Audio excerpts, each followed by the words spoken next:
Hare Krishna. Shripad Aindra Prabhu. Aindra Prabhu was born in Virginia, USA in 1953 in an artistic family. His father played bluegrass music, his mother the harp, his brother the bass, and he himself took to the guitar, as well as other instruments and crafts. He happened to meet the devotees in Washington, D.C. in the summer of 1973 while they were out on street Sankirtan. Aindra Prabhu eagerly joined in, followed them back to the temple, and moved in more or less right way. A few months later, on Nityananda Trayodasi, he was initiated into the Gaudiya Sampradaya and given the name Aindra Das by Srila Prabhupada. Aindra Prabhu was the epitome of a sadhaka, always endeavoring to go to the extra mile to show Krishna that he was serious about devotional service. For years, he chanted 100,000 names of God every day, and he gradually increased to 200,000. He also counseled devotees, studied the books of Srila Prabhupada and the previous acharyas. He also worshipped Sri Sri Radha Shyamasundar in the temple and his personal deities in his room. He transformed the brahmachari quarters into a transcendental art gallery, scrubbed the toilets, and led the electrifying kirtans that won him a place in devotees' hearts the world over. He first began deity service in Washington, D.C. in 1974, continued that service on the Radha Damodar traveling Sankirtan party, then in New York City until 1986, and since then in Vrindavan. On the auspicious day of Rama Vijay Dashami, the 24-hour Kirtan started under the auspices of Aindra Prabhu, and it remained so for the next 24 years.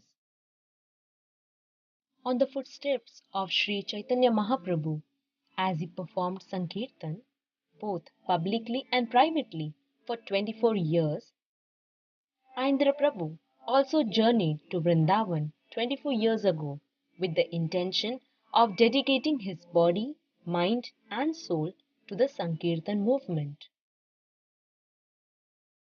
It was not an overnight success. Until 10 years, living in Vrindavan throughout the year was a most difficult affair, especially in the summer. So initially, Aindra Prabhu was alone, because the few devotees who joined him now and then in Vrindavan were not able to put up with the austerities. Purity is the force, and indeed, quality men began to feel attracted to joining Aindra Prabhu's program during their visits to Vrindavan. When the responsible devotees started trickling in, they began recording Aindra Prabhu's kirtans and spread it throughout the world. And this brought many devotees to Vrindavan. Although Aindra Prabhu was a simple sadhu, deeply immersed in his internal meditation in Vrindavan, he was also very merciful to the conditioned souls, wanting them to get the great treasure of the holy name. So he produced several kirtan albums for the transcendental pleasure of the devotees. To produce music in Vrindavan is no small feat, but for the sake of authenticity, Aindra Prabhu went through the ordeal.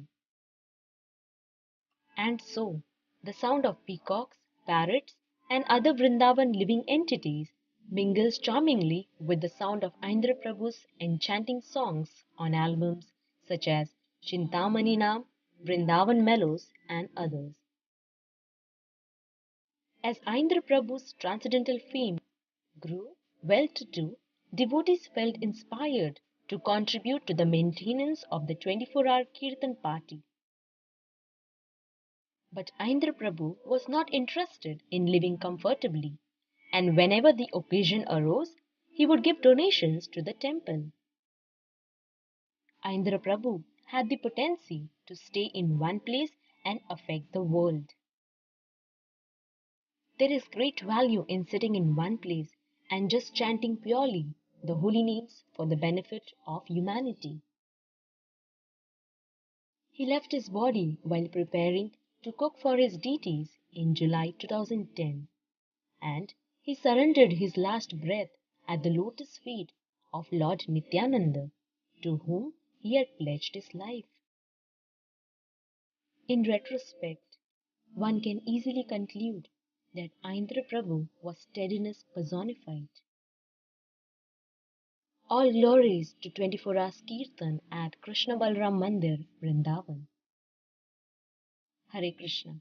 Thank you. For more videos, you can subscribe to our YouTube channel. Hare Krishna.